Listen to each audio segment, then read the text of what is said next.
J'essaie de paramétrer rapidement là. En attendant, je paramètre là.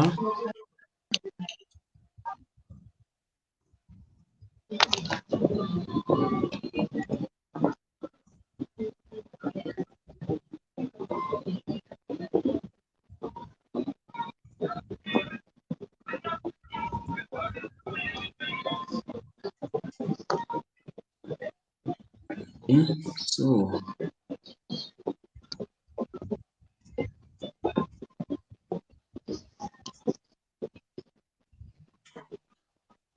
Ok, je regarde pour m'assurer que les gens sont déjà là. Voilà, je pense que nous sommes déjà en live. Voilà. Donc, en tout cas, mesdames et messieurs, chers camarades, bonsoir ou bonjour d'après votre position géographique et bienvenue chez Martin Tajo officiel. Bienvenue dans cette émission intitulée Grand débat politique. Je voudrais vous dire que mon invité de ce soir, c'est le grand combattant, le résistant Potin, depuis le 237, qui a accepté, en tout cas qui s'est incliné pour venir essayer d'épiloguer avec nous sur un ensemble de sujets. Et donc, nous allons évoquer tout à l'heure. Je salue tous ceux qui se connectent en masse et en cascade tous les jours. En tout cas, mesdames et messieurs. Je salue également toute la famille combattante. Je salue tous les résistants, tous les combattants de par le monde. Je salue toutes les femmes. Et voilà. Monsieur Potin, bonsoir et bienvenue chez Martin Tage officiel.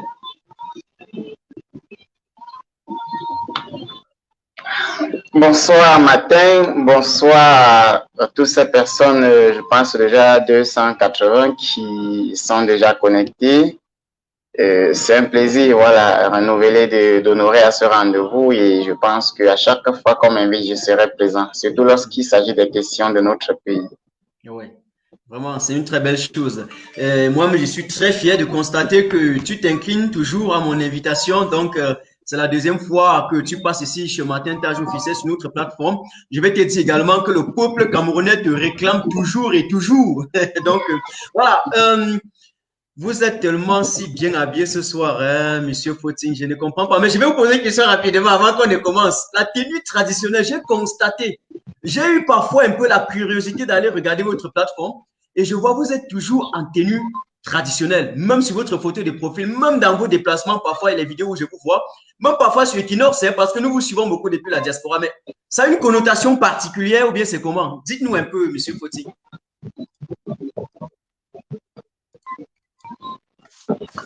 Bon, vous savez, avant que je m'engage en politique, j'ai beaucoup mené les combats sur le plan culturel. Moi, je suis de ceux qui pensent que chaque peuple devrait valider sa culture. Et j'ai écrit aussi beaucoup d'articles sur le lien entre la culture et l'économie, le lien entre la culture et la politique. Et ces articles sont d'ailleurs sur Google. Il suffit de taper mon nom, on va en trouver plusieurs. Le lien entre la culture et l'industrie. Et je pense que si parmi les gadgets que nous portons dans notre pays au Cameroun, au moins 50% soient fabriqués par nous-mêmes, ce serait une bonne chose. C'est pour ça que ce soit mon boubou, que ce soit ma cravate en doc ou que ce soit mon collier, et tout ça c'est de l'artisanat local. Et c'est une façon pour moi de préserver cette identité-là qui a été brisée depuis l'invasion des premiers colons sur notre sol. Parce que je pense que le socle, que la résonance culturelle anime la pensée et donc un peuple qui n'a plus de culture ne peut penser que selon les codes intellectuels d'un autre peuple. Voilà pourquoi je préfère m'identifier à moi-même en tant que grand-fils des montagnes de l'Ouest, grand-fils d'Afrique. Je porte des gadgets de mon pays, de ma région et de mon continent. Voilà.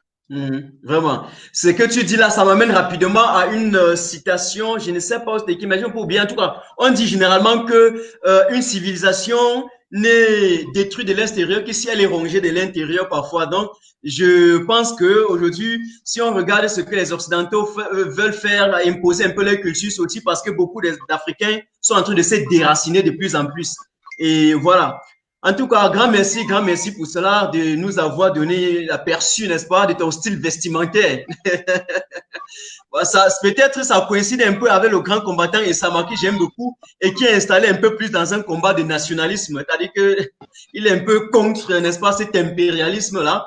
Et voilà, c'est bien de conserver les cultures. Ça me plaît, ça me plaît, ça me plaît. C'est même ce que Cheikh Anta Diop nous enseignait avant. Alors, je ne le dis pas pour que les femmes qui sont ici te discutent, hein. Donc, il ne faut pas que les femmes te discutent sur cette plateforme. Voilà, on sait que tu es beau, tu es frais. C'était juste pour commencer l'émission. Donc, on ne te discute pas. Monsieur Foti. Non, mais, elle peut me discuter. Elle peut me discuter. D'ailleurs, je ne suis pas encore marié. Peut-être ça arrivera. On peut faire comme ça, que tu es polygame, que tu aimes la polygamie, hein. Vas-y, tu acceptes que les femmes te discutent, ça veut dire que tu peux. Bon. Mais en Europe, c'est interdit, monsieur Footing. Donc, ce n'est que, bon, pas en Europe, en Afrique, la polygamie n'existe pas. Mais en tout cas, l'Afrique a encore besoin d'enfants. Ça, c'était juste pour commencer l'émission, n'est-ce pas? Je vais, en quelque sorte, je n'ai pas préparé les questions en tant que ça, mais mes questions vont naître je vais puiser mes questions d'après vos analyses ce soir. Mais une très première question que je voulais poser, c'est que depuis un certain temps, j'ai pris le temps d'observer, n'est-ce pas, certains médias au Cameroun, en l'occurrence, ou à l'instar d'Afrique Média. Et c'est pas Afrique Média qui m'intéresse, c'est plus les panélistes. Et puis les panélistes ont cette attitude-là, ils nous ont fait comprendre que M. Biya est le plus grand panafricaniste qu'on a jamais connu dans le monde entier. Et donc, je voulais donc commencer l'émission en posant cette question. Êtes-vous pour ou bien vous êtes contre cette thèse?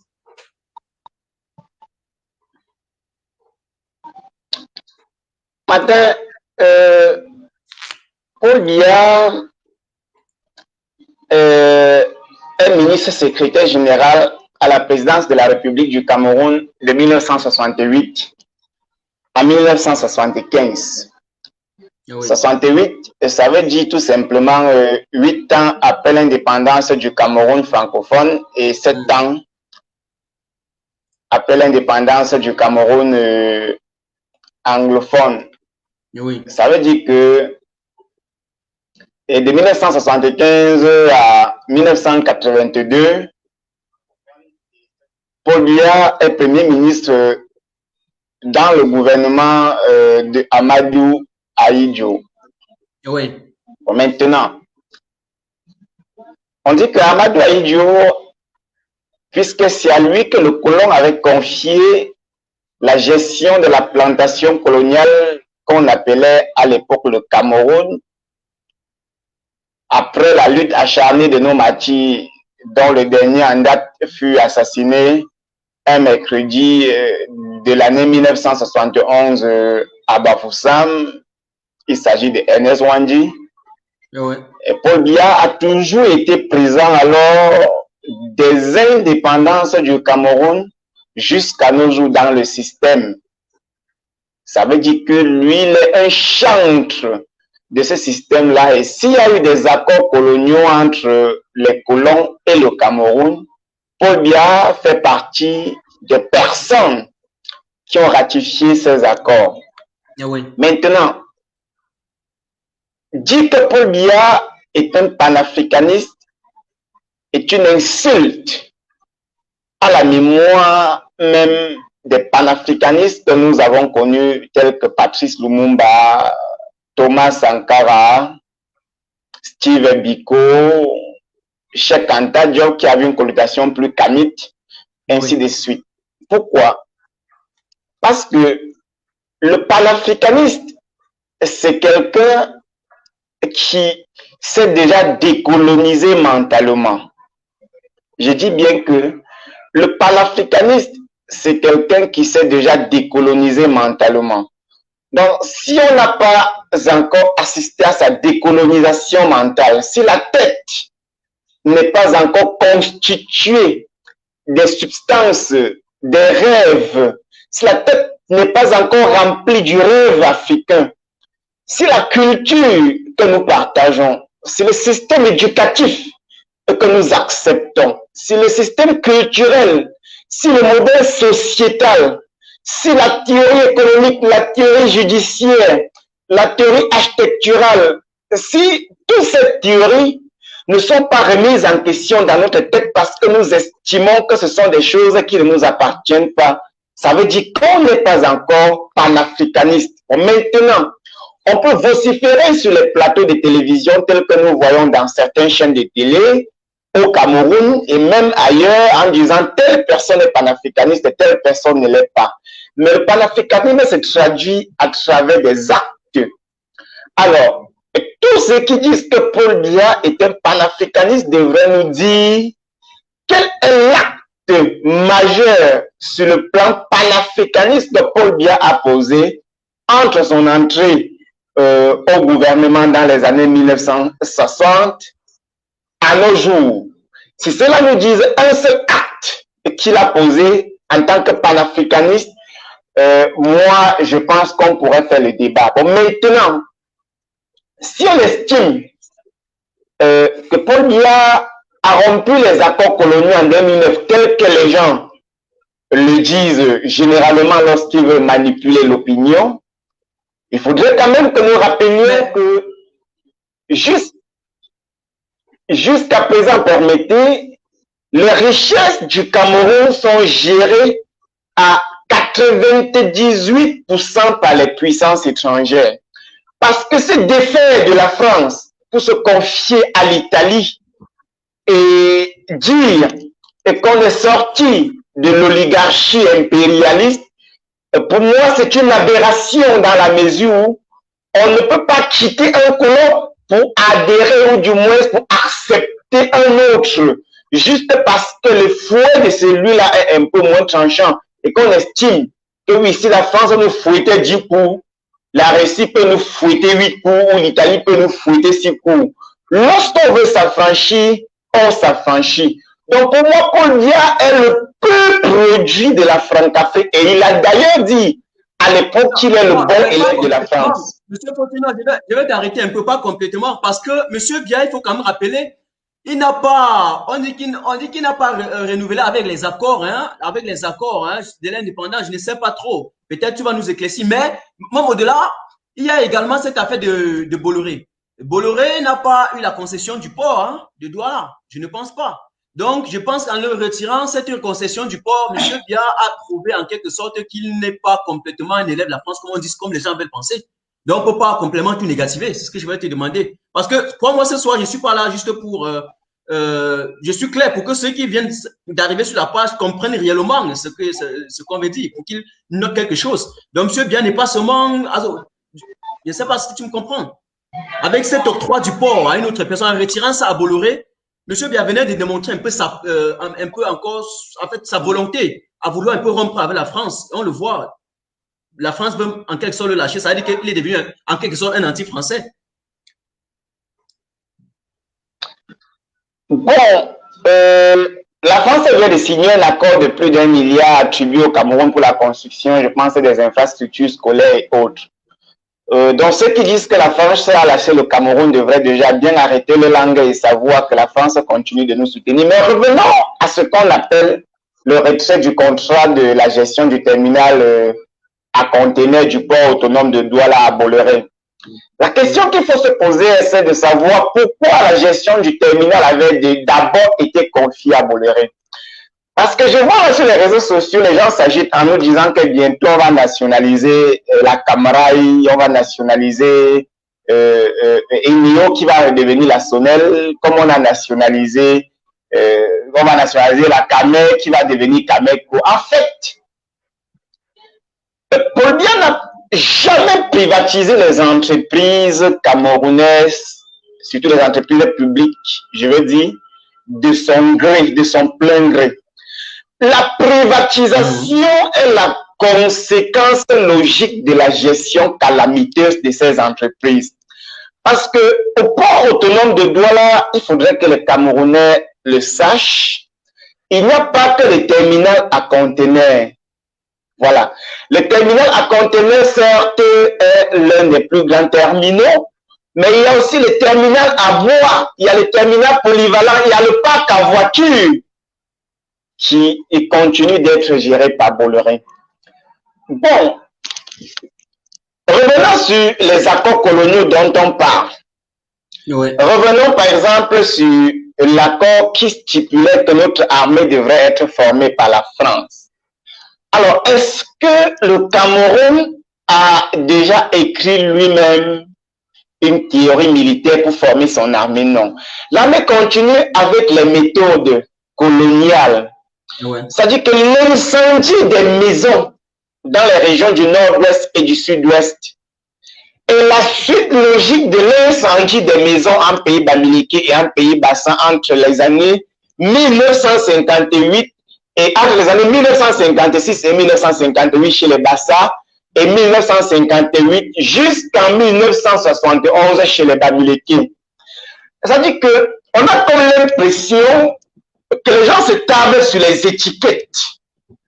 Que les gens se tablent sur les étiquettes, c'est-à-dire que dans un sujet sérieux, on ne questionne pas le fond, on s'appuie sur les étiquettes. On se dit que oui, si ce n'est plus marqué, mais est-ce que vous savez que lorsque vous allez à Douala à la BDR, qui est le bataillon blindé de la reconnaissance, de l'autre côté de la BDR, pas du côté d'en face des terminus, du côté de derrière où se trouve actuellement l'usine l'usine mécanique de Tratafrique, il est encore mentionné sur la barrière que quand Maréchal Foch, c'est encore mentionné là. C'est-à-dire que même la décolonisation symbolique de la BDR n'a pas encore eu lieu. Mais les gens ne constatent pas. C'est encore mentionné sur la barrière parce que la BDR, c'est l'ancien camp de concentration de l'armée française ainsi que la prison centrale de Nouvelle. Ce sont des points où a été installée l'armée pour la répression. Et ce n'est qu'après les indépendances qu'on a converti et nous fait croire que nous avions eu une indépendance et qu'on pouvait nous remettre un ensemble d'institutions. C'est encore mentionné quand Maréchal Foch. Mais est-ce que le général ou le colonel qui gère la BDR s'en rend même compte qu'il est en train de gérer une unité militaire de l'armée française? Donc lorsqu'on parle de panafricanisme de Paul Biya, cependant, ce que Paul Biya fait et qui est scandaleux et qui frise et même, je dirais, la volonté de demeurer dans le champ de la Francafrique, c'est que Paul Biya ne s'est jamais prononcé sur les enjeux majeurs qui déterminent une nation libre telle que la monnaie. Il n'a jamais parlé de la monnaie. Pourtant, les gens ont mené des combats sur le plan monétaire. Il se dit, oui, mais on sait que le Cameroun, oui.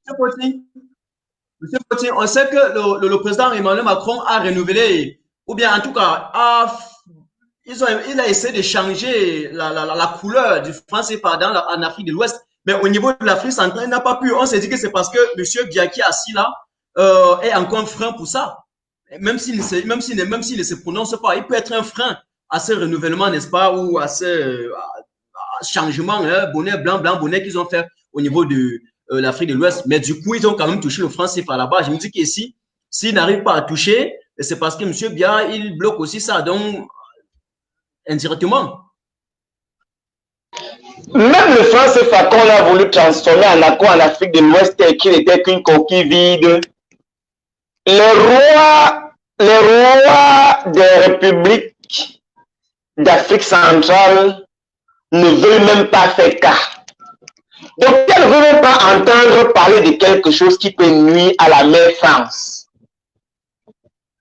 Parce que l'objectif est de s'éterniser au pouvoir. Alors, les médias qui traitent Paul Biya au début, les médias qui les traitent de panafricanistes sont des médias de propagande qui ont pour objectif de présenter le côté sombre de l'Occident sans présenter le côté sombre des dictateurs d'Afrique centrale afin de faire croire au peuple que notre malheur a pour objectif l'Occident.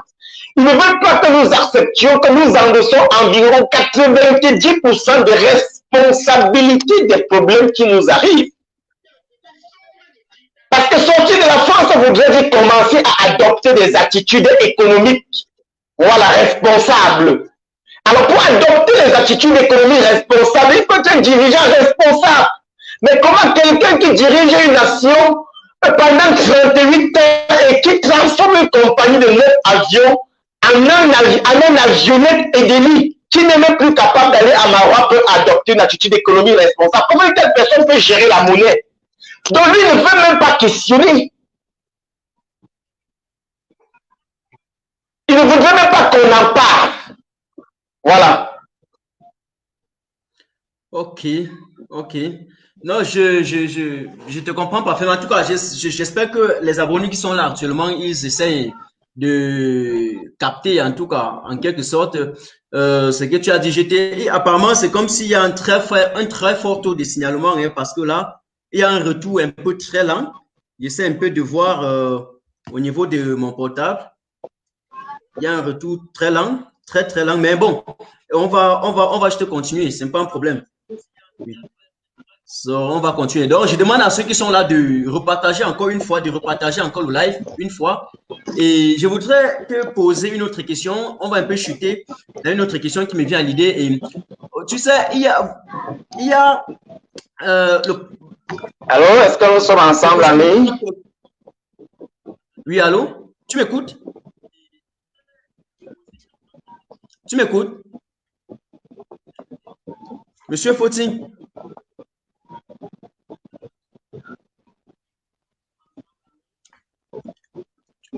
Vous m'écoutez, Monsieur Fauting?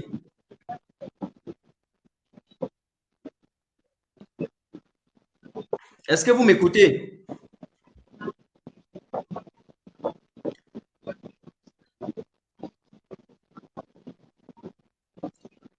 Est-ce que vous recevez le retour, Monsieur Fauting?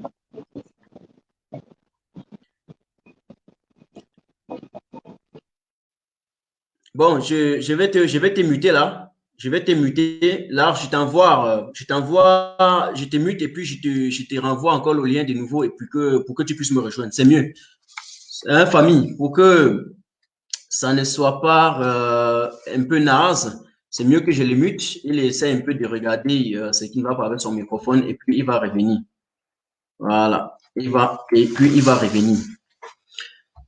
So, je l'ai renvoyé le lien et puis il va nous retrouver, il va revenir tout à l'heure. Il va revenir tout à l'heure. Voilà, et pour ceux qui sont connectés là, je vous prie vraiment de partager au fur et à mesure. Hein, sinon, voilà, je vous prie de bien partager parce qu'il y a un fort taux de signalement là. Je vous prie vraiment de partager réellement le live. J'essaie d'ajuster encore. Je l'envoie le lien et il va nous retrouver encore tout à l'heure. Voilà.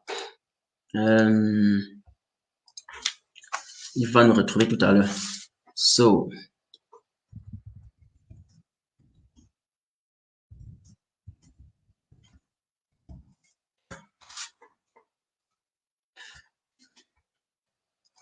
En attendant que le combattant, le résistant Foti nous rejoigne, je salue ici Kun Akero, je salue Madeleine, je salue Ginette, je salue Roméo.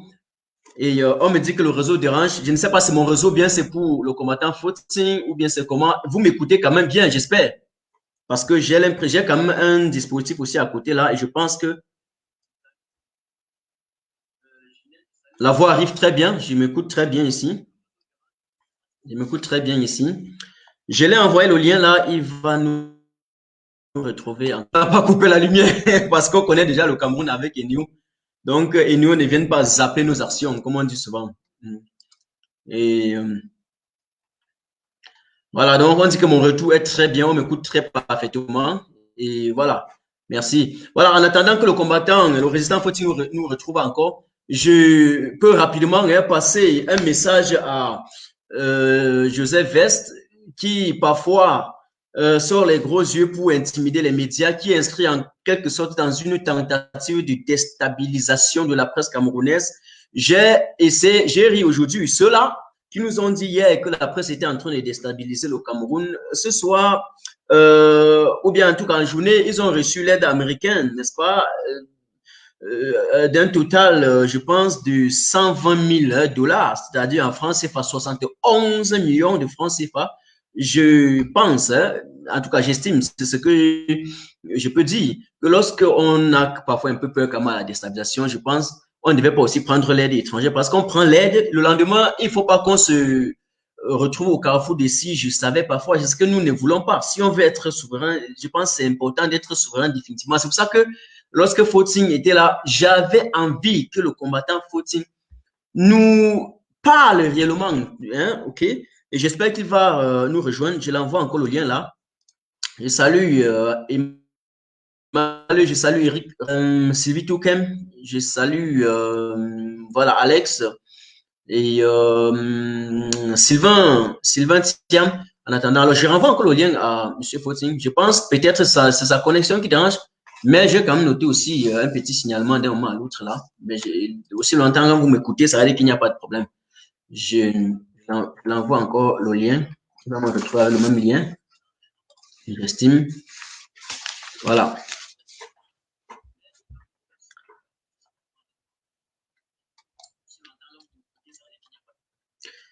J'estime qu'il va encore nous rejoindre là d'un moment à l'autre.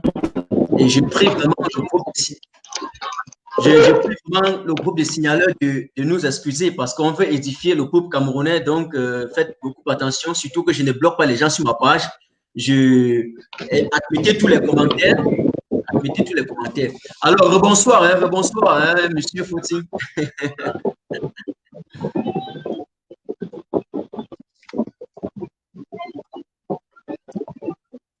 Est-ce qu'il y a le retour? Est-ce que tu m'écoutes, monsieur Fouti?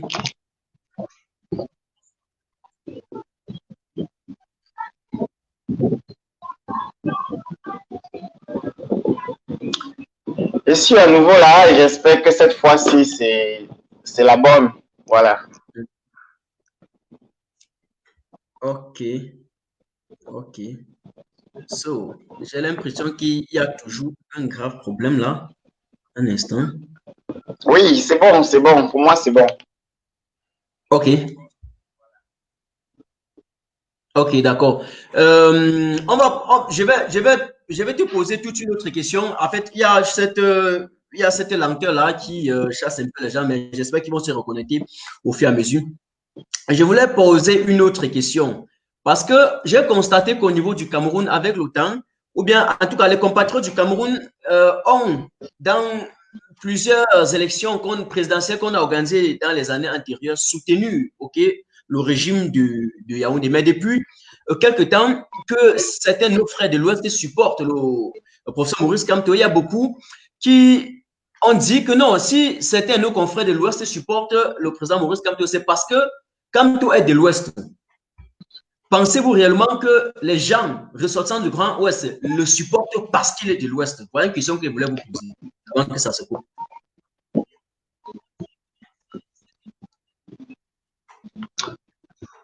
Oui, c'est vrai que la question, elle est un peu gênante parce que moi, je suis ressortissant de ces régions-là, même si j'y ai vécu très peu. Mais je vais quand même prendre le risque de répondre. OK. Avant Maurice Kamto à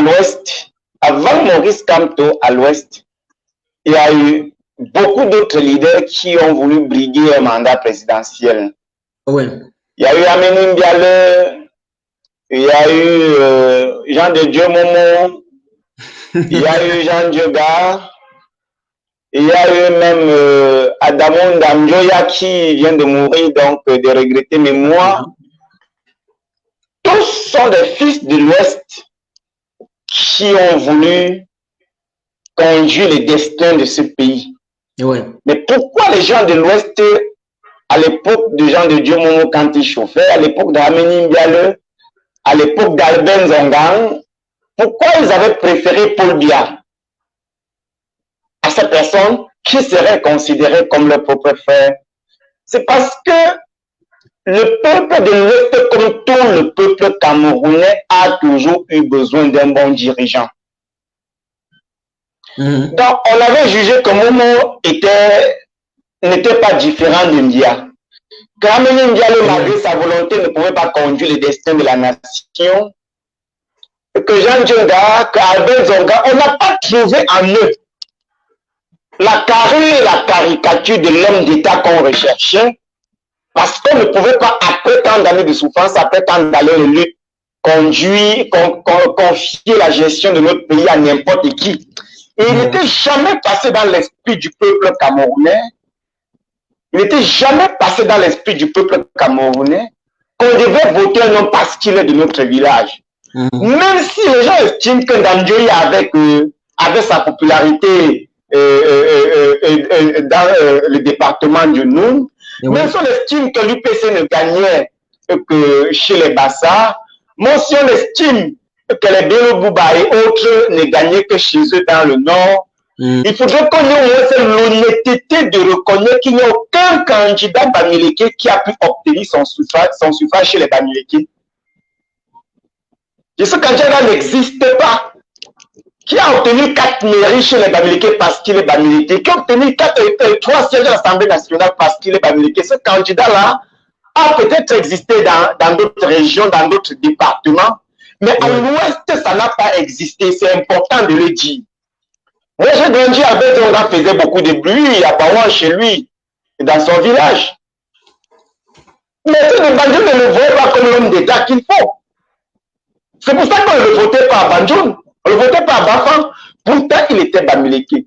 Alors, quand Kamto est venu, les gens ont reconnu en lui l'homme qui peut conduire le destin de la nation. C'est pour ça qu'ils ont adhéré. Et même pire, durant la dernière consultation électorale présidentielle, selon les chiffres de l'ECAM, validés par le Conseil constitutionnel, même s'il était anticonstitutionnel, Maurice Kamto a perdu les élections à l'ouest. Oui. Dans le département du Ndé, le premier était Paul Biya, le deuxième était Gaga Amanadji, que je ne sais même pas s'il est reconnu quelque part là-bas dans un kiosque de callbox. Et Kamto est venu par la suite. Alors, d'où sont-ils qu'un peuple qui a soutenu pendant 36 ans un homme devient tribaliste parce qu'il s'identifie à notre dirigeant, alors qu'à l'époque où il soutenait cet homme, des enfants de cette même région se présentaient aux élections. Alors, ce sont des manipulations qui consistent à faire croire que le MRC est un parti régionaliste. Oui. Vous voyez un peu? Et cette manipulation a marché au début. Ça a marché au début à partir de 2016. Parce que lorsque Eric Mathias Omonangini crée le concept de l'ethnofascisme, pour faire croire que les Bamileke justement étaient fâchés et que désormais ils exprimaient leur mécontentement dans un repli identitaire en soutenant un candidat qui serait ressortissant de leur village. Au début, les gens ont cru que cela était vrai jusqu'à ce qu'on monte le chrono pour dire, mais tenez, le plus grand bâtiment du RDP, c'est dans ce pays, c'est dans la région de l'Ouest. Oui. C'est-à-dire qu'après le sud, le centre et l'Est, la région de l'Ouest est le second et le quatrième bâtiment du RDP, c'est dans ce pays. Les Bamileke ont fait foule derrière Ndiofoundji en 1992. Mais Ndiofoundji n'est pas Bamileke. Ils l'ont fait abandonner à Amélie Ndialé qui était le frère. Oui. En 1992, Amélie Ndialé, c'est le frère. Lui aussi veut briguer un mandat. Mais ils ont préféré Foundji. Et quand les RDP est arrivé au pouvoir, ils se sont retournés tous derrière Paul Biya pour le soutenir parce qu'ils pensaient qu'avec lui, les choses peuvent changer dans le temps. D'où vient-il qu'alors qu'en 2018, lorsqu'ils trouvaient leur espoir à un autre homme, on les taxait d'être des tribalistes. Mais quelle est la région au Cameroun où l'élection a fait 5% dans un bureau de vote en faveur d'un candidat? Ce n'est pas la région de l'Ouest. Nulle part, c'est quand on a obtenu 90%, voire même 80%, même pas 70%. Oui. Même dans son quartier de naissance à Baham, même dans le bureau de vote de l'école publique où il a fait ses études avant ça. Il n'a pas obtenu. Donc il va falloir que les gens qui nous regardent comprennent que nous sommes dans une guerre qui brille beaucoup par la manipulation des consciences. Et que le MRC taxé aujourd'hui de Bamileke souffre seulement d'une tentative, je dirais, de régionalisation de ce parti à travers des mécanismes hideux, portés par un ensemble d'intellectuels recrutés dans des officines de Yaoundé pour théoriser sur comment rendre ce parti un parti de Bamileke. Malheureusement, ça n'a pas marché. Merci beaucoup. Merci. Merci pour la réponse, Fautine. Alors, écoute, il y a beaucoup qui pensent, je pense que la plupart de ceux qui nous suivent pensent aussi comme ça, qu'il n'y a pas la démocratie au Cameroun. Mais ce soir, j'ai envie de poser la question autrement. Puisque je constate quand même que depuis un certain temps, mais il y a les partis politiques qui se confrontent sur les plateaux de télévision. On voit même la société civile qui vient. Il y a des débats d'esprit, il y a des débats d'idées sur les différents plateaux de télévision qu'on retrouve au niveau du Cameroun. La question que je voulais poser est que, mais comment peut-on dire qu'il n'y a pas la démocratie au Cameroun alors qu'on voit quand même qu'il y a la liberté, il y a la présence de la liberté d'expression? Est-ce que dans cette constellation-là, on peut dire qu'il n'y a pas la démocratie au Cameroun?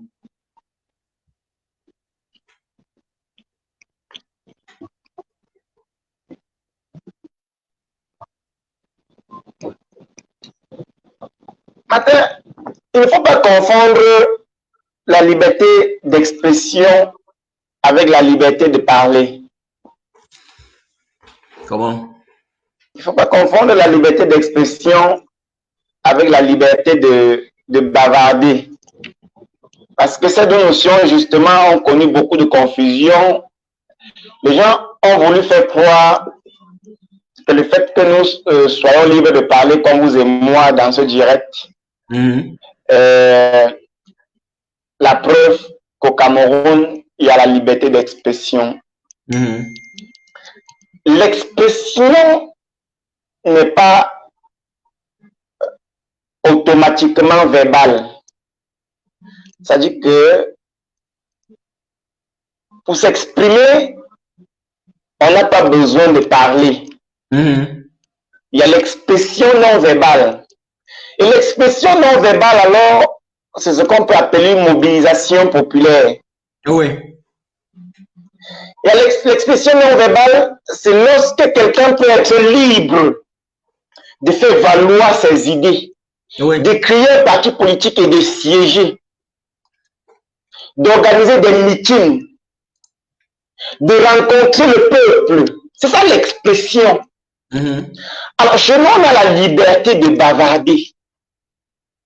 Tu peux bavarder comme tu veux, mais si tu essaies de t'exprimer, on tire sur toi. On a tiré sur Michel Ndoki.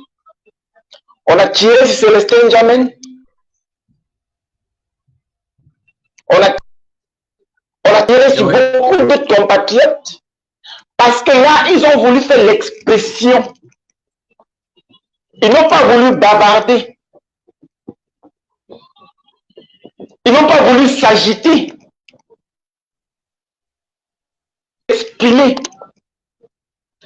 Quand tu es sorti de prison, il a voulu remercier la population de la région du littoral à travers un meeting organisé à Douala. On a interdit le meeting, c'est ça l'expression. L'expression d'un sentiment, l'expression d'une opinion.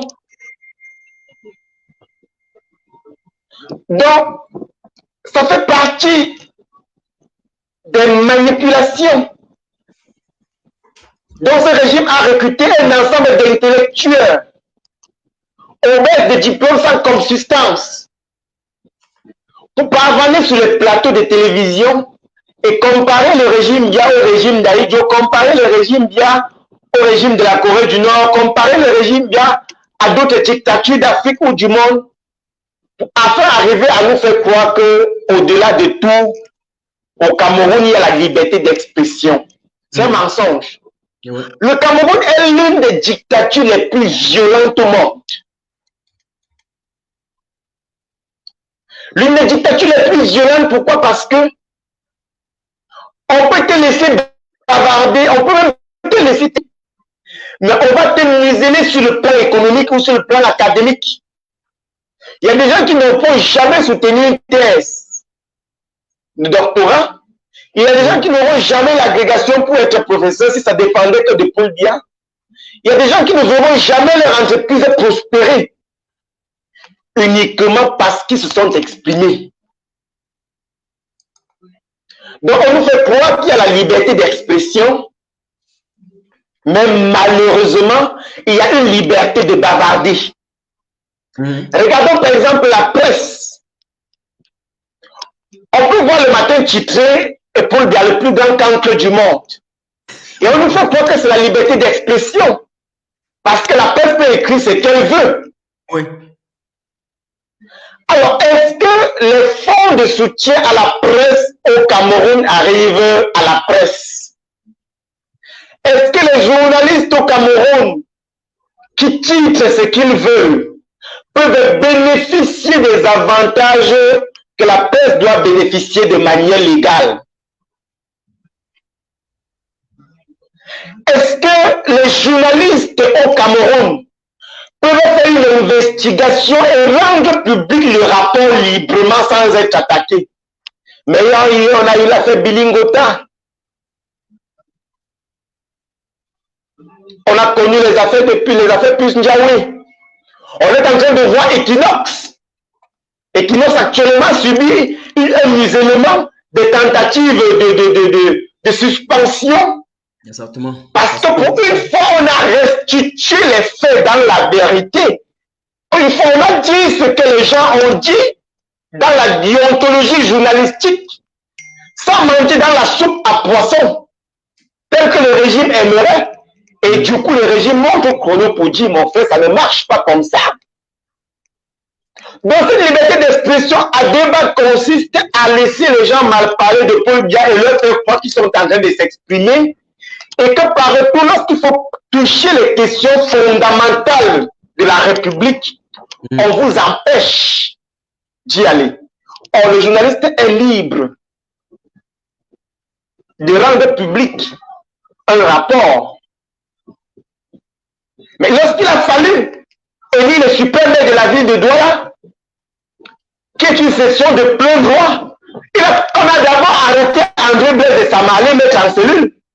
Parce qu'il voulait retranscrire en direct sur Facebook. Pourtant, c'est autorisé que l'élection du super maire soit un exercice public. Mais comme Essama a démarré son direct sur Facebook pour que les gens voient comment les conseillers municipaux sont en train d'élire le super maire, on les a d'abord envoyés en tôle.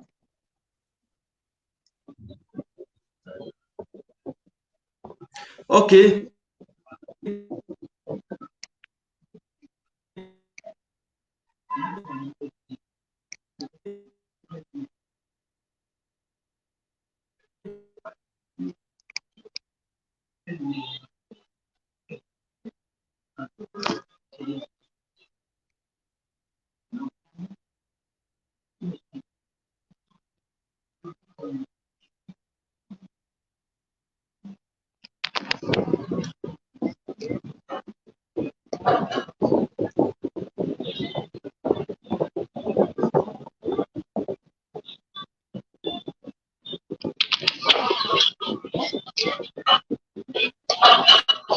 C'est pas possible.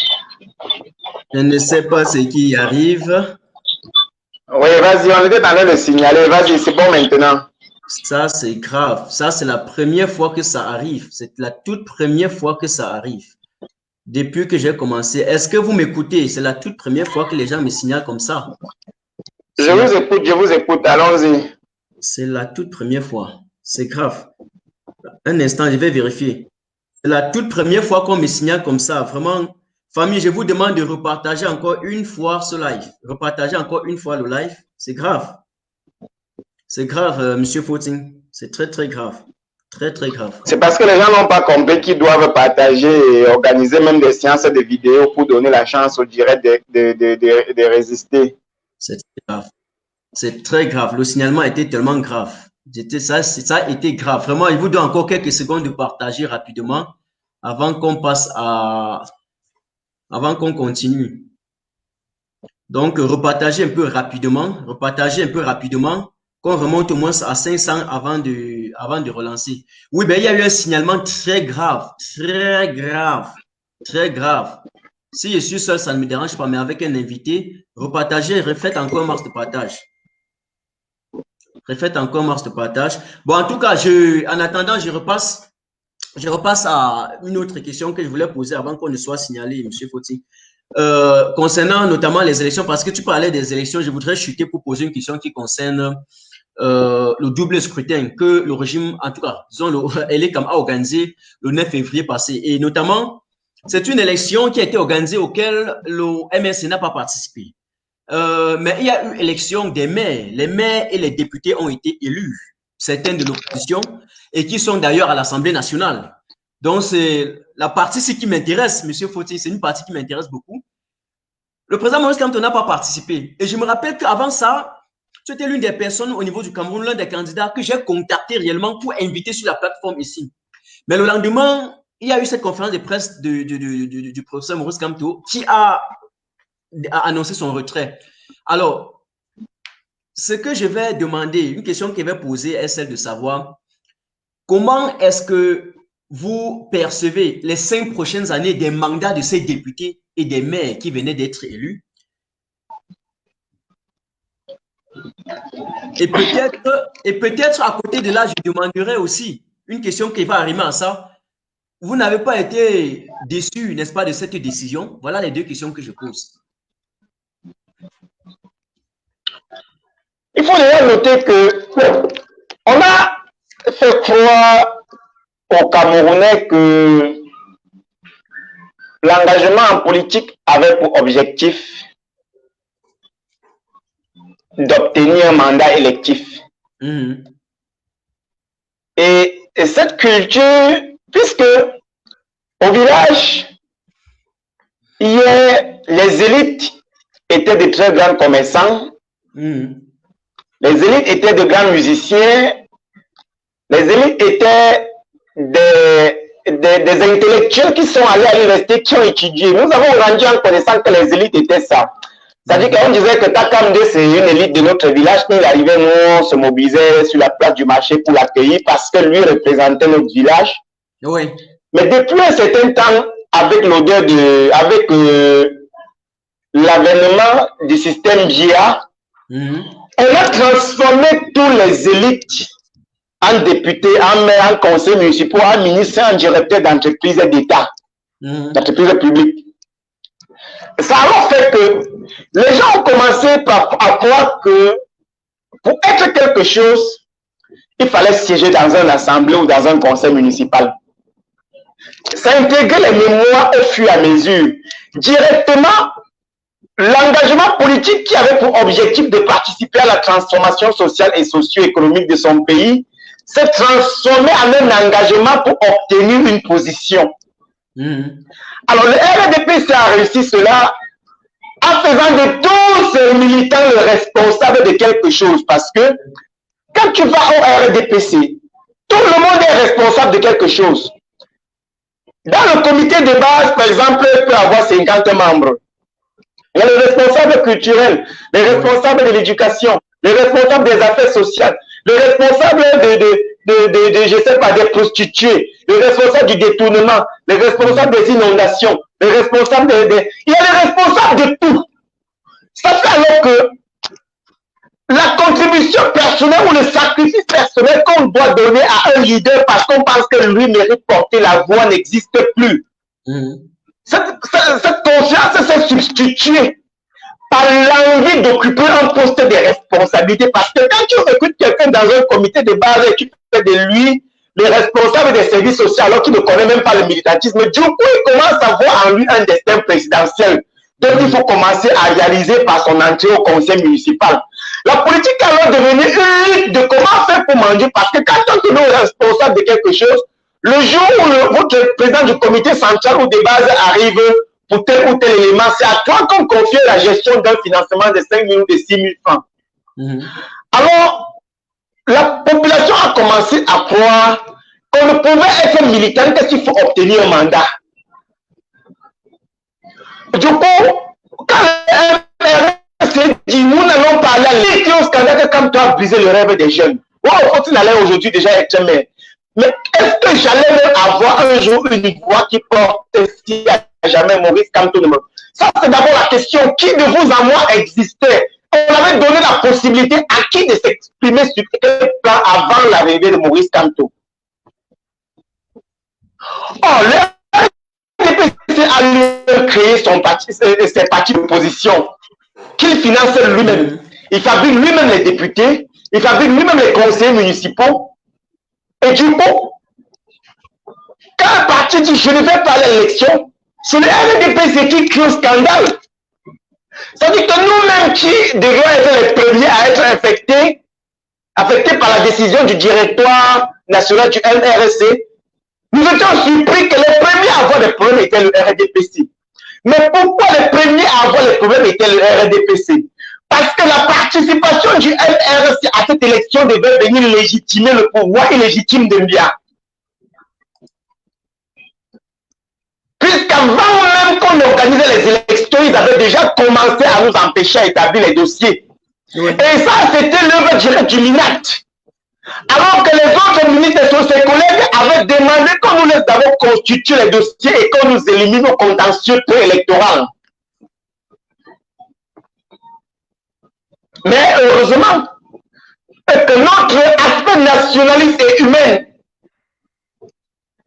qui nous a poussés à refuser d'aller à une élection avec la crise anglophone est venu nous sauver de ce nouveau plan Machiavelli qui était organisé autour de des candidatures MRC à cette élection.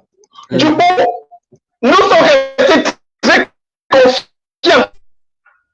Je te dis plus que avec les institutions actuelles et le régime actuel de Yaoundé dans le fonctionnement, mais ne sert absolument à rien dans la République du Cameroun. Parce que vous ne pouvez pas me dire quelle est la mairie du Cameroun pour développer les infrastructures et autres sans toutefois bénéficier des privilèges directs du comité central RDPC. Montrez-moi une seule mairie gérée par l'opposition depuis 1992 qui a une seule. Dès qu'on va trouver cette mairie-là, on va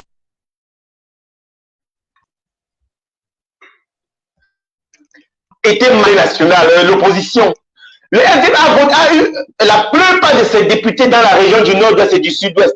Mais est-ce que vous savez que le RDP n'a jamais pu obtenir l'inscription du problème anglophone? Un petit problème. Je vais essayer de voir. Vous m'écoutez, faut-il ou bien le problème c'est chez moi?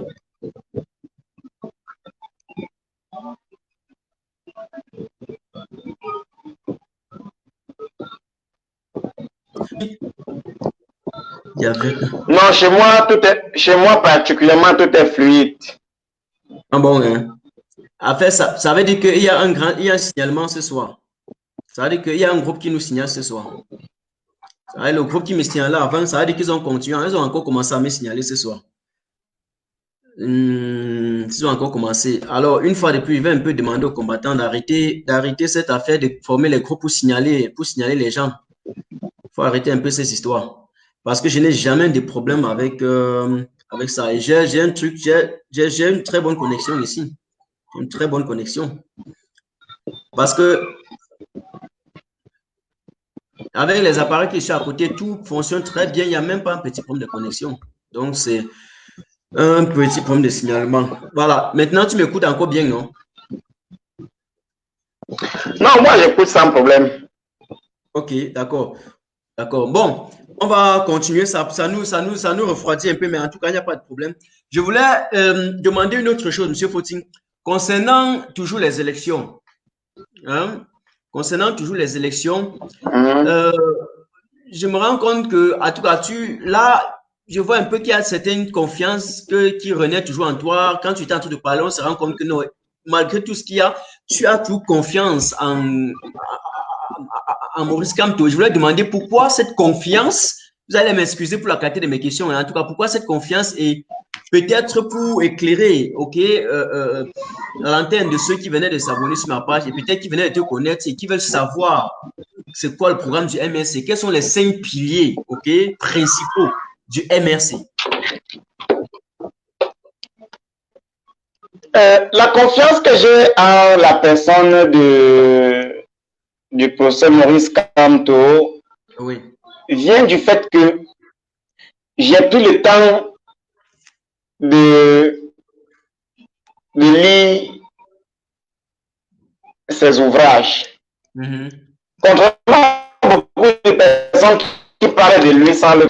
Je prétends de lire ses ouvrages. Et à l'époque, lui ne m'intéressait pas. Le MRC ne m'intéressait pas à l'époque, ni le professeur Maurice Kamto lui-même. Pour moi, c'était un Camerounais ordinaire comme tous les autres qui veulent arnaquer la population. Vous allez voir que véritablement, je me suis engagé totalement le jour où il a été arrêté et qu'il a accepté d'aller en prison. J'ai compris que c'est l'homme qu'il nous fallait. Alors, quand j'écoutais, j'étais sur les réseaux sociaux, je lisais les débats et les clashs comme tout le monde. Oui. Et à force de lire Eric Mathias Onangini, et qui avait su tirer sur le MRC, j'ai décidé d'aller lire le programme politique du MRC. C'est où tout a commencé. Oui. Alors, quand je vais lire le programme politique du MRC, je constate qu'il y a quelque chose de consistant dont les Camerounais n'ont pas encore découvert et qu'ils doivent normalement aller découvrir comment est-ce que ces gens ont pensé gérer le Cameroun dans les prochaines années. Et cela m'a amené à chercher à connaître qui est réellement Maurice Kamto. Je me rends compte qu'on avait un homme de science dans notre pays qui a fait valoir ses capacités à huis clos, sans toutefois faire beaucoup de tapage médiatique. C'est comme ça que je m'intéresse à la lecture de quelques de ses ouvrages, Intelligence de la pensée, l'Afrique dans un monde en pleine mutation et autres. Et je découvre l'homme. Je découvre l'homme. Je découvre que l'homme est profond. Je découvre que l'homme est prêt. Alors, dans le MRC, je me rends compte qu'ils ont fondé l'idéologie sur 5 piliers qui était le pacte républicain. Et le pacte républicain permettait aux Camerounais de comprendre que notre pays regorge plusieurs communautés qu'il faut respecter. Mais que notre mère à nous tous va demeurer la République. Tandis qu'ailleurs, on nous faisait croire qu'il faut tuer les communautés et infouider la République, infouider les communautés pour fabriquer une seule République où on ne parle plus des Damnékés, des Bétis, des Bassa. Comme tu dis que je suis Béti, je suis Bassa, je suis Aoussa, devrait poser un problème. Vous voyez un peu? C'est-à-dire que les gens ont voulu détruire la mémoire culturelle de ce peuple parce qu'ils ont été incapables de construire un État arc-en-ciel comme le Cameroun. Alors le pacte républicain, j'ai alors créé cette corrélation entre les communautés et la République qui est notre mère à tous, dont personne n'est au-dessus. Du coup, on peut librement parler des Haoussa, on peut librement parler des Bassa, on peut librement parler des Bamléko, on peut librement parler des Bétis, on peut librement parler des Peuls, on peut librement parler des je sais pas. Mais sans toutefois piétiner la République. Comme aujourd'hui, la République est en train d'être piétinée au profit des communautés qui sont entrées en exergue. Oui. Alors, le pacte républicain devrait créer entre les Camerounais cette fraternité fondée sur une nouvelle communauté d'idées et de valeurs, et non sur le lien de sang ou l'attachement à une ethnie. C'est de la science. C'est de la pensée. Alors, après le pacte républicain, le MRC a écrit sur le pacte éducatif et de jeunesse. Parce qu'on a compris que l'éducation devrait être la priorité nationale. Donc, avant de parler des routes, avant de parler des élections, avant de parler de tout ce qu'on nous pompe à la télévision, il faut d'abord régler la question de l'éducation. Parce qu'aujourd'hui, l'école est devenue un foutu. On a mangé les enfants de 10 ans aujourd'hui avec les couteaux. Parce qu'on a raté sur le plan éducatif. Ok, merci Monsieur Foti. Regarde, il y a de cela 2 jours ou 3 jours, je pense que ça va être avant-hier comme ça là. Nous avons vu dans la toile une vidéo qui circulait venant de Vision 4, une vidéo où on présentait le on présentait le président Maurice Kamto comme étant l'auteur, l'instigateur, l'acteur central des attaques de Galim. J'ai observé et depuis, je n'ai pas encore pu, voilà, je ne suis pas encore situé sur cette affaire. Est-ce que qu'est-ce que cette thèse des Vision 4 vous inspire, cette vidéo? Est-ce que vous avez déjà écouté cette vidéo? Mais tu étais complètement figé là.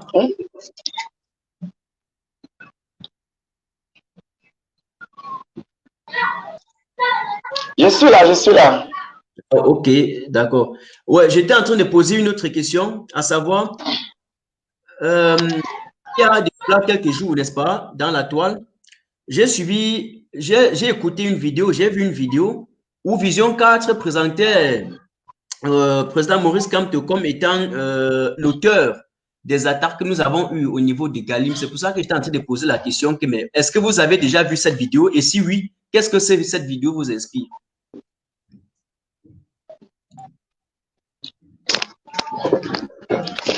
Actuellement, le régime de Yaoundé cherche à arrêter à nouveau le président Maurice Kamto. Il faut à nouveau l'envoyer en prison. Et cette fois-ci, il faut l'incriminer. Il faut l'incriminer. Quand le procès est arrivé au Canada, il avait dit qu'il allait recevoir tous les Camerounais. Sauf que par surprise, on a eu des individus qui sont introduits dans la salle et à la dernière minute sont sortis avec des drapeaux ambazoniens pour aller vers le président Maurice Kamto en disant non, ils sont les représentants des leaders ambazoniens. Le président très malin a refusé, s'est extirpé de la salle et cela a fait beaucoup de bruit où les gens disaient que non, le professeur Maurice Kamto a refusé de discuter avec les leaders ambazoniens aux États-Unis alors que nous connaissons qui sont les leaders ambazoniens, qui sont les leaders de la crise anglophone avec qui s'il faut une négociation de paix, il faut passer. Oui.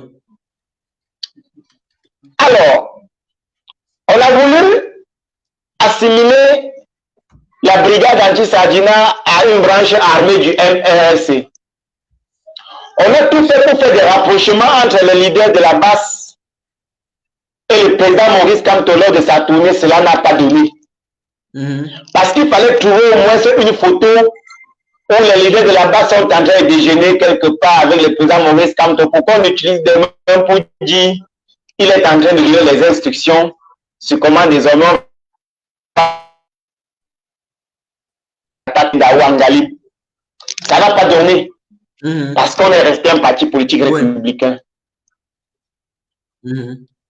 Alors, de son retour au Cameroun, le président Maurice Kamto est reçu avec une immense foule à Douala. Et cette immense foule à Douala va créer à Yaoundé une panique.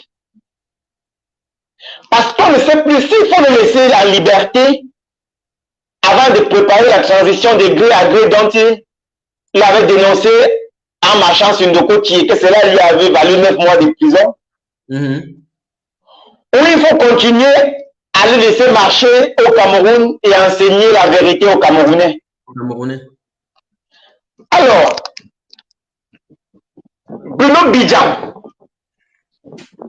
qui est un petit frère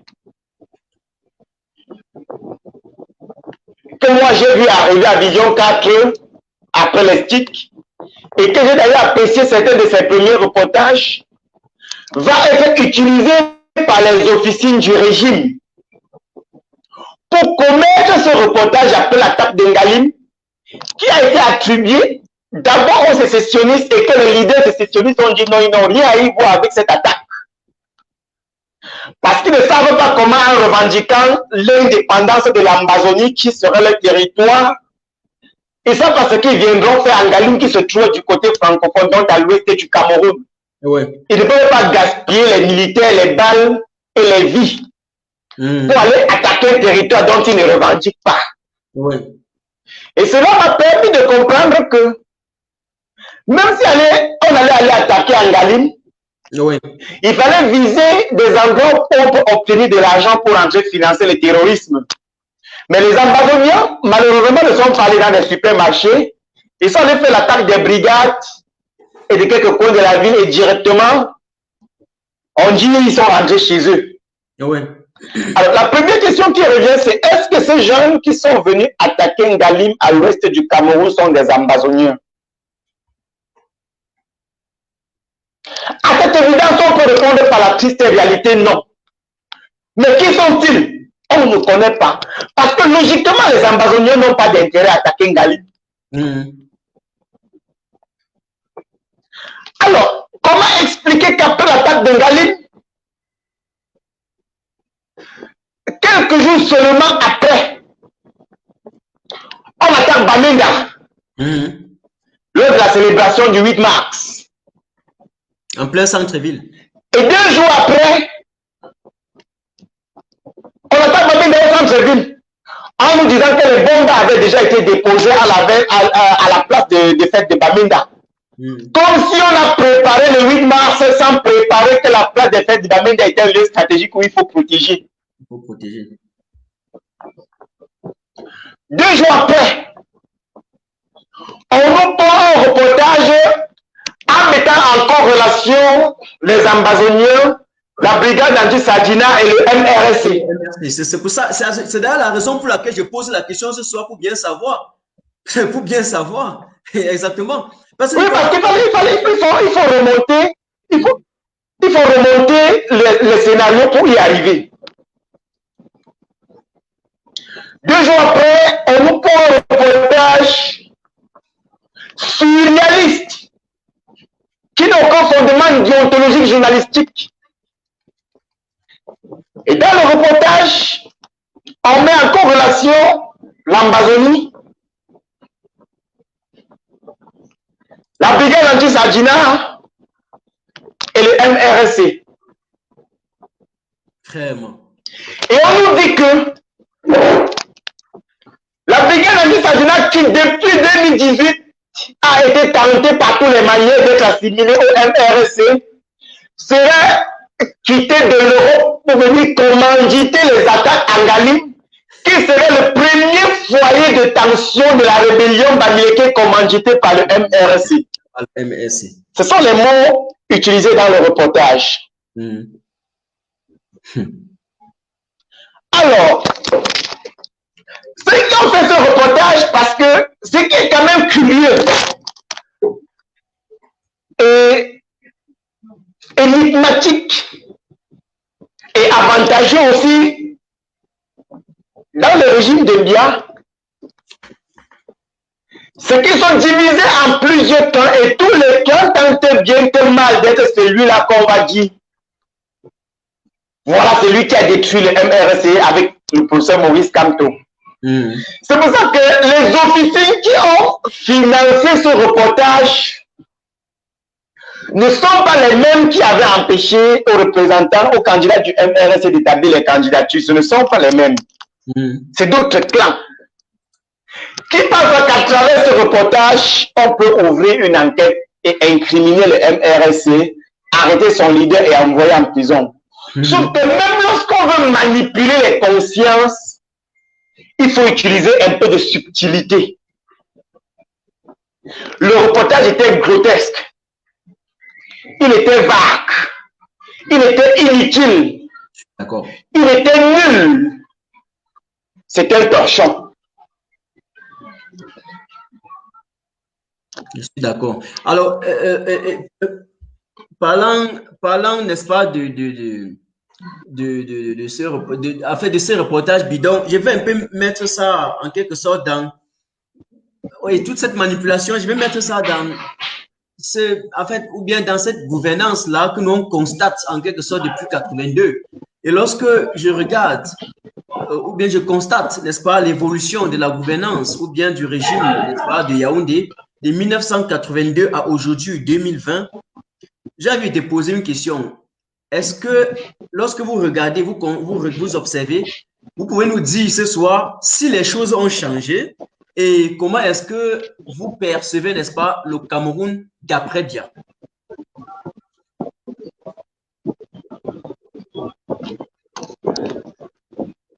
Moi, je compte publier d'ici la fin de cette année 2 ouvrages.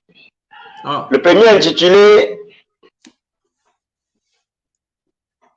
Les chantiers de l'incertitude, où j'explique et j'analyse comment tout ce que nous faisons aujourd'hui constitue les incertitudes de demain. Et le second intitulé Les écrits de la conscience pour une société qui se cherche. Le Cameroun d'après Biya va dépendre de celui qui va diriger après Biya. C'est pour ça que le MRC doit tout faire pour arriver aux affaires. Parce que le Cameroun d'après Biya est un scénario sombre si les gens qui sont avec lui prennent le pouvoir. Ok. Et c'est pour ça qu'ils sont en train de tout faire pour ne pas perdre le pouvoir. Puisqu'ils ont des intérêts à protéger, des milliards qu'ils ont amassés, des crimes qu'ils ont commis. Il faut protéger le pouvoir pour ne pas payer le prix au peuple.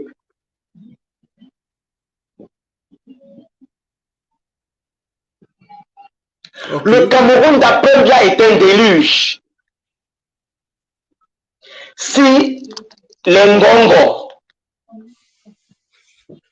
les Atanganji, les Laurent Essou, les Nyak Djifenji, les gens Kieté, si ces gens restent au pouvoir après Biya, mais il va falloir 1000 ans après eux pour reconstruire le pays.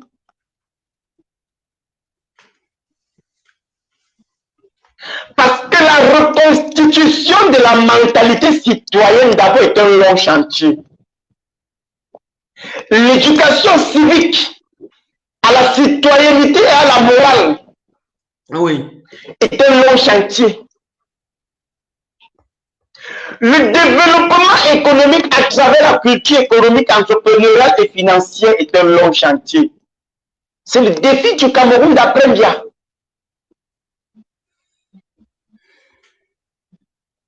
C'est pour ça que le peuple doit tout faire pour ne pas laisser le pouvoir à ces gens-là.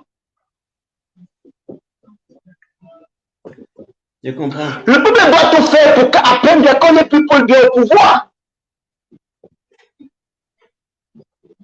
Parce que si après Biya on aime Biya, tous ces sacrifices que vous et moi faisons là auraient été nuls. On se serait brûlé pour rien. On se serait sacrifié pour rien.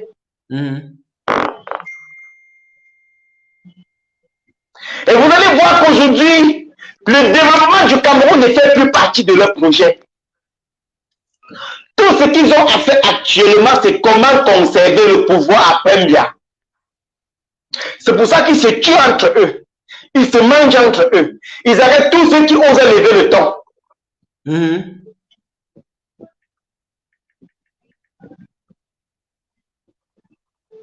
Donc, si nous ne nous battons pas, le Cameroun après Biya est un déluge.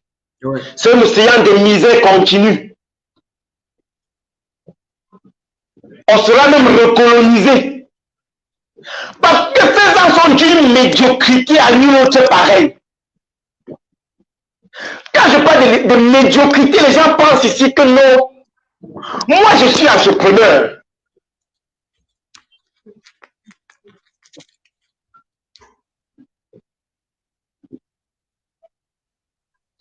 Si on ne confie pas ce pays aux bâtisseurs après bien, aujourd'hui, nous, on considère que le guide de la construction, c'est Maurice Kamto, nous du MRC, avec une bonne partie du citoyen camerounais. Il faut prendre des hommes de science qui ont de l'humanisme, qui ont du patriotisme et qui ont l'amour de la nation. C'est à eux qu'il faut confier la République et non le confier aux hommes politiques. Et non le confier tout simplement aux hommes politiques. Il faudrait qu'il y ait des personnes qui regardent un Nobel et sentent un chêne de voir un quartier, c'est-à-dire réputé, devenu un caniveau puant. Il faudrait qu'il y ait des personnes qui regardent de côté les larmes coulent. Parce qu'ils ne comprennent pas comment un carrefour qui semble être le plus grand de l'Afrique centrale peut être autant abandonné. Il faudrait qu'il y ait des gens qui regardent la souffrance dans des marchés de Passy, Mokolo, et qui sentaient un peu de chagrin. Il faudrait qu'il y ait des hommes comme ça pour bâtir ce pays et non des hommes politiques. Voilà l'observation que j'ai. C'est pour ça que moi, je me bats. Et je pense que tout le monde peut se battre pour que nous récupérions notre pays après bien. Parce que on ne peut pas développer une nation sans être bâtisseur. Oui, je suis d'accord. Aujourd'hui, certaines nations du monde ont compris qu'il faut même remettre des pays aux entrepreneurs. Les Paul Kagame, les Trump, qu'il faut remettre du pays aux gens qui savent créer de la richesse et non ceux qui savent consommer la richesse créée. Il faut remettre le pays aux personnes qui savent que si mon père a limité la maison à un niveau, je dois faire la dalle, faire un autre niveau, faire la dalle et que mon fils vienne continuer, ainsi de suite. Il faudrait qu'il y ait des personnes qui ont la culture du développement, la culture de l'évolution, de l'avancement. Il faudrait qu'on confie le pays aux individus qui ne peuvent pas augmenter une chambre sur la maison de leur père sous prétexte qu'ils doivent mourir demain et laisser. Parce qu'après eux, c'est le déluge. Voilà. Ok, Monsieur Foti. En fait, tu as en quelque sorte, tu m'as piqué une question que je voulais te poser avant de terminer en ce qui concerne. Je pense qu'en quelque sorte, tu as indirectement répondu à cette question qui était en train de me toucher un peu, voilà, en train de me remuer un peu le cerveau, ce que je voulais te dire. Mais en tout cas, j'ai noté ici que tu as encore 2 ouvrages que tu vas publier cette année. D'ailleurs, ça ne m'étonne pas parce que je sais que tu es un homme de culture, tu es un panafricaniste. Donc, nous tous, on va aussi attendre le jour que le livre sort. On est prêt à vous inviter pour que vous expliquiez. D'ailleurs, j'espère que vous serez encore prêt à chaque moment si on a besoin de vous sur cette plateforme, hein, Monsieur Foti.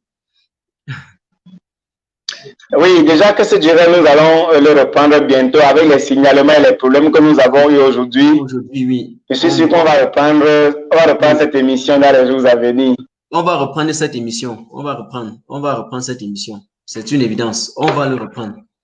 Peut-être faudrait-il que je n'annonce pas. Parce que. Non, mais il faut annoncer. Ok.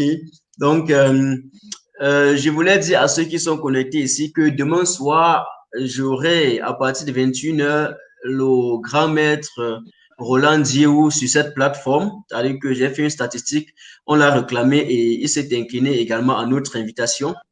Je vous dis bien, demain 21h, si vous êtes là, vous n'envoyez pas de cœur, vous ne partagez pas pour soutenir le live. On va vivre ce qu'on a vécu aujourd'hui. Et notre objectif, c'est de passer le message, c'est de sensibiliser. Et voilà, c'est à vous de choisir, hein, c'est à vous de choisir. Et merci à tous ceux qui ont suivi jusqu'ici et ceux qui ont partagé.